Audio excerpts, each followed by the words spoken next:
Assalamualaikum warahmatullahi wabarakatuh. Apa kabar teman hati yang dirahmati oleh Allah Subhanahu wa taala? Semoga dalam keadaan sehat walafiat. Nah, sebelumnya saya buka dulu nih masker kita nih. Terlalu bersemangat saya, Dok, untuk menyapa teman hati sampai lupa buka masker. Kalau udah buka gini kan kelihatan tuh senyum pagi hari saya menyapa teman hati yang ada di rumah. Semoga selalu sehat ya. Alhamdulillahirobbilalamin, saya Yasir Nenama bisa menyapa teman hati semuanya dalam program Kalam Hati. Insya Allah sampai ke hati. Saya tidak sendiri, tadi sempat menyapa ada Dr. Agus Ramadi. Assalamualaikum Dok. Sehat ya? Waalaikumsalam warahmatullahi wabarakatuh. Sehat Kak Yasir. Saya kalau ngeliat Kak Yasir sehat ya, saya harus sehat. Alhamdulillah. Sehat itu bisa nular ya? Bisa nular. Alhamdulillah. Semoga semangat sehatnya di pagi hari ini. Semoga teman hati yang ada di rumah juga tetap bersemangat untuk menjalani aktivitasnya. Sebelumnya nonton Kalam Hati dulu nih, karena ada Ustadz Dr. Agus Ramadi yang akan menyampaikan tausiah-tausiah insya Allah bermanfaat untuk kita semua. Nah, topik tausiah kita pada pagi hari ini adalah bahagia tanpa insomnia. Aduh, ini pengalaman saya juga nih, karena termaksud orang yang sering banget nggak bisa tidur di tengah malam. Ini berawal dari overthinking nih biasanya. Overthinking, ujung-ujungnya insomnia, terus itu akhirnya pagi-pagi bangunnya males-malesan, ujung-ujungnya tidak produktif. Nah, itu nanti akan dijelaskan oleh Ustadz Dr. Agus Ramadi. Tapi sebelumnya, saya ajak dulu nih teman hati, kita lihat sebuah artikel berikut ini. Pentingnya tidur yang berkualitas dan beristirahat disebutkan Allah dalam firman-Nya, di mana pola tidur yang tidak sehat dapat menyebabkan emosi yang tidak stabil, kemudian lelah, berkurangnya kemampuan berpikir. Salah satu cara untuk mensyukuri nikmat tidur dengan menunaikannya dengan baik dan juga benar nih teman hati. Islam tidak mempunyai patokan tidur dengan ukuran waktu. Tidur yang baik bukan hanya lama ataupun singkatnya, tapi lebih kepada kualitas tidur nih teman hati. Nah, Masya Allah, ini jadi memang Islam sendiri itu mengajarkan ya, bagaimana tidur itu dilakukan baik untuk seorang umat muslim gitu. Seperti yang disebutkan pada surat An-Naba ayat 9 ya, Dok ya? Iya, betul. Silakan dokter aja yang menjelaskan nih seperti apa nih insomnia ini. Baik, bismillahirrahmanirrahim. Assalamualaikum warahmatullahi wabarakatuh. Waalaikumsalam warahmatullahi wabarakatuh. Tadi kalau ngelihat Kak Yasir masalah insomnia, ternyata juga banyak terjadi itu. Saya banyak sekali tuh pasien-pasien datang ke saya, itu mengeluh juga insomnia. Apalagi wanita-wanita yang sudah menopause. Udah langsung tuh susah sekali untuk tidur. Nah, kita harus tahu dulu definisi insomnia itu apa gitu ya. Jadi definisi insomnia berdasarkan ICD gitu ya, orang yang sulit untuk memulai tidur atau mempertahankan tidur 3 kali ya dalam seminggu selama 1 bulan. Itu kategori insomnia dulu. Kalau cuma sekali-kali nggak apa-apa. Tapi kalau udah seminggu 3 kali, sebulan, nah udah curiga itu. Berarti itu yang kita sebut dengan insomnia. Apa itu insomnia? Susah tidur, susah memulai tidur, dan susah mempertahankan tidur. Sebenarnya Islam mengajarkan hal yang luar biasa. Rasul itu berfirman ya, Rasul berkata dalam hadisnya ya, dalam riwayat Bukhari ya, kana yakrahun naum qabla al-isya wal haditha ba'daha. Rasul itu memiliki kebiasaan dan Rasul tidak senang ini tidur sebelum Isya. Jadi dilarang sekali nih tidur sebelum Isya.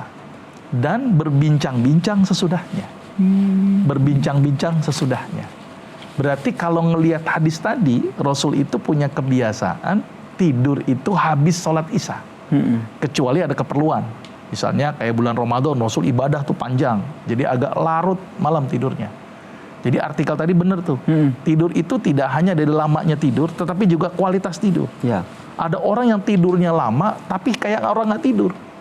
Berarti kualitas tidurnya yang buruk. Gitu ya. Tapi kalau mengikuti aturan Nabi itu punya kebiasaan tidur nih. Kalau tidak ada keperluan, selalu habis sholat Isya.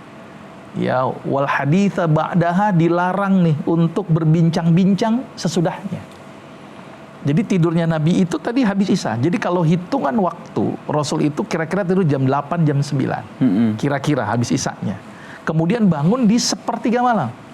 Sepertiga malam itu untuk melakukan sholat tahajud. Sholat tahajud. Ya, paling sering adalah di sepertiga malam terakhir, sekitar jam 1, jam 2. Gitu ya. Kalau hitungnya jam 8 tidur, jam 2 bangun kan pas tuh 6 jam. Kalau dari sisi kesehatan ini ya. Nah, kenapa harus tidur di awal malam? Ini penting sekali Kak Yasir. Ternyata ada satu siklus hormon yang namanya hormon melatonin. Hormon ini akan keluar ketika jam 8 malam kita tidur. Oke. Dan peaknya itu ketika sampai jam 1 malam. Sudah mulai tidak terproduksi lagi. Maka itu kenapa kita larang untuk begadang. Jadi tidurnya itu harus di awal malam. Supaya melatonin ini keluar.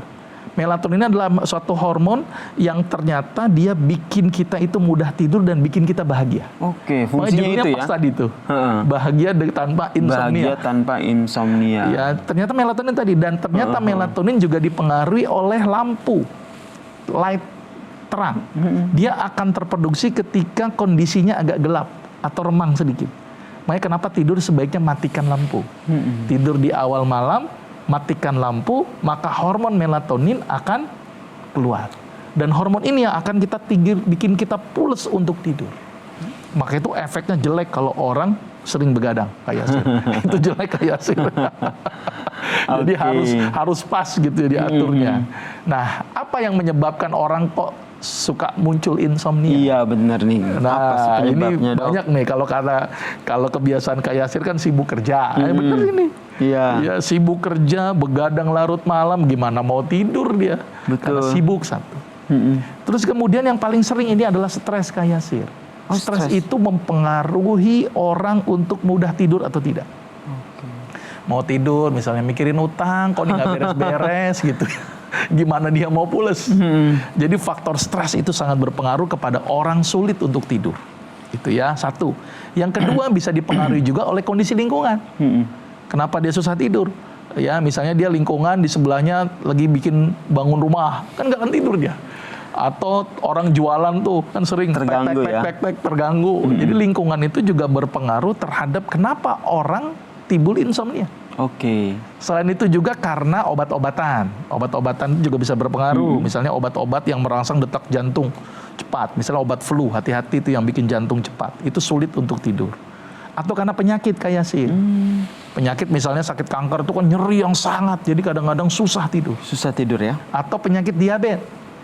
Itu kan kalau malam sering kencing terus-terusan. Gimana mau tidur sedikit kencing, tidur kencing ya. Atau karena makanan. Ada makanan-makanan tertentu yang ternyata bikin dia susah tidur. Salah satunya adalah kafein, alkohol. Nah, itu colong dikurangi atau bahkan dihindarkan. Nah, nih. Gitu ya.